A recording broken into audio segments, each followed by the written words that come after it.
afternoon, everybody. I'm Lisa, Campos Community Affairs Director with your Positively Tampa Bay. Red light cameras will be legal statewide come July the 1st. Until now, only 30 cities in the state of Florida have the cameras.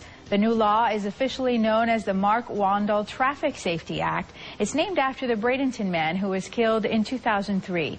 His widow, Melissa Wandall, joins us in our studios with more on this new law. Thank you so much for coming in, and we are sorry for your loss. I know it doesn't get easier as the years pass. Right. Thank you, and thank you for having me here. How are you feeling on the verge of this new law coming into effect? It's so surreal. You know, I'm still on that. You know, you feel like you're always in motion, always trying to get something passed, always, you know, thinking, okay, this can't be it now already. So I'm sure by July 1st, that's going to be that moment for me. Since the accident happened in 2003, you've been working very hard to get this passed.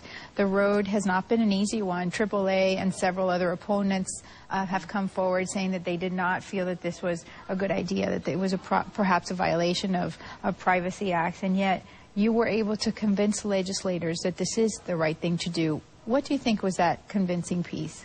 I think what was convincing was just the emotional. I had to put the emotion into it. This is just not about a piece of equipment that is invading our roadways in the state of Florida. This is a piece of equipment that's going to aid our law enforcement, but that's also going to save lives at the end of the day. And you know, I'm going to have my husband's name on something, that it's got to be something pretty great. And I've really researched and found that these cameras actually prevent, educate, you know, and enforce. They retrain people's brains on how to stop again. That's so simple. So for me, it was about not giving up. It was about the promises that I had made to my husband that night at the crash, that I would make a reason for what had happened, because he did not need to lose his life that night due to a red light runner.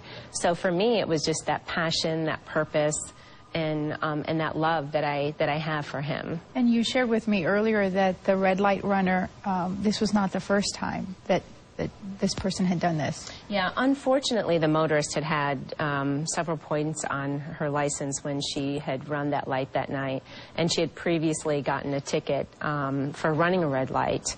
And as I had, you know, mentioned to you before, you know, she took a ticket before, but this time she took a ticket and she took a life. And I think that's what a lot of people need to understand, is not everybody means to run a red light, but innocent people do get caught in the crossfire. And I think it's really important that we drive as if our most loved ones are in the other vehicles. Let's talk about the specifics of the new law. There's a lot of confusion about it. We have some video to show that it comes with a fine of $158, and it's assessed against the owner of the vehicle that's caught on the camera, unless that owner can prove that someone else was driving the car. And also, insurance companies cannot add points against your driver's license or increase your insurance rates.